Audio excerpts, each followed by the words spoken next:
welcome to our booth, Salone, in the Nordic Game conference. I know you've just got off the stage, haven't you, from your address that you were doing. How did that go? It went super well. I think for the first time I've seen so many women attend the Games conference, which was fantastic. I think by far, female representation in the Nordic Games conference is by far the best that I've seen in any of the conferences so far. That's awesome. It was a packed house, and the discussions and the questions were super engaging, so it was a fantastic. That's great, because your talk was on designing for female gamers, wasn't it? And looking at some of the games that you've created and the idea of Flirtual Reality, is that right? Yes. So, what is Flirtual Reality? So, Flirtual Reality is about gamifying flirting and dating. So what we've done is we've essentially we've gamified the human aspect of personal relationships and totally gamified it. So we use building romantic encounters as our core game loop, and on top of that we allow our players to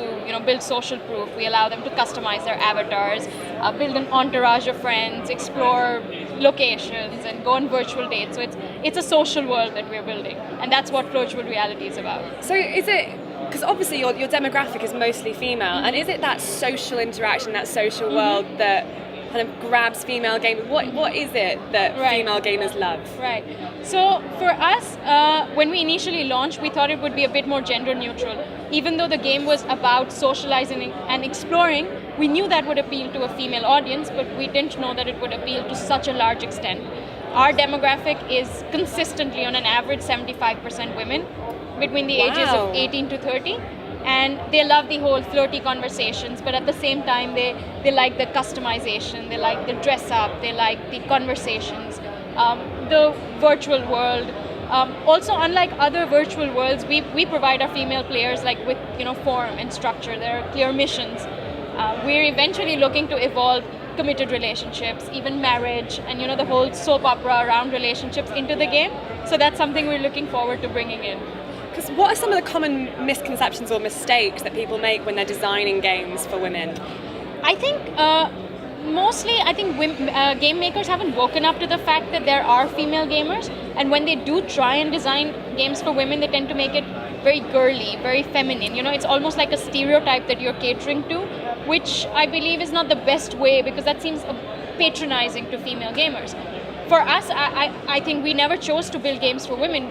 Foremost, we chose to build a game that was fun, it was innovative, it was playable, most importantly, and we knew it would appeal to women, but we didn't build it specifically for women.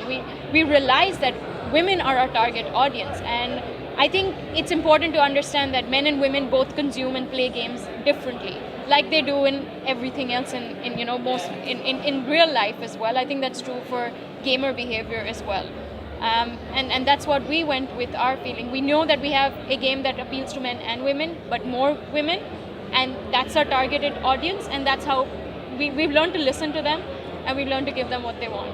Because you see it with, Angry Birds, for instance, that was a very gender-neutral franchise, and both men and women played it, and then suddenly Angry Birds Stella came along, and lo and behold, a pink bird, and this kind of, and it is that, isn't it? It's, I guess, like you're saying, designing games for both sexes is. Can you think of any other successful games that have done that?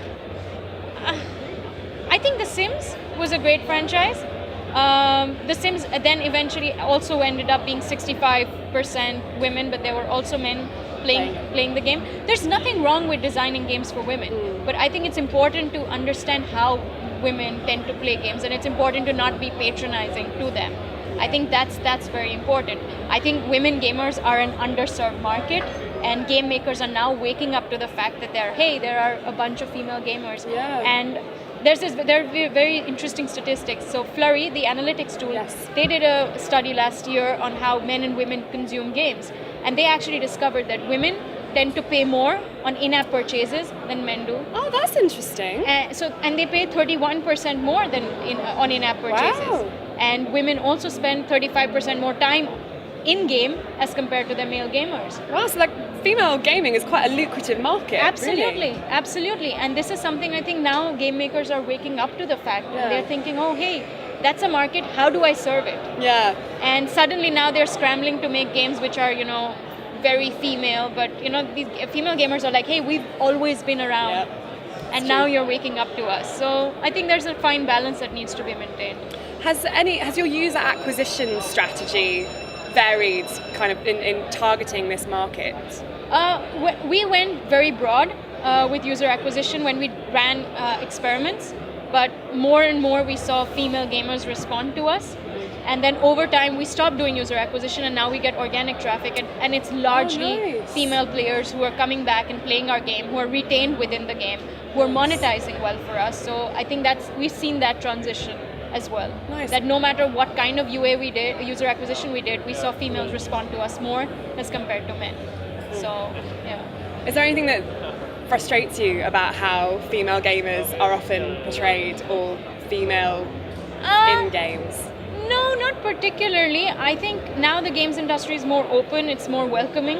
It's, even as game makers for female games, I think we've gotten a very warm reception from the games industry, as well as now people are suddenly waking up to the fact that female protagonists, even within games, need to be more representative.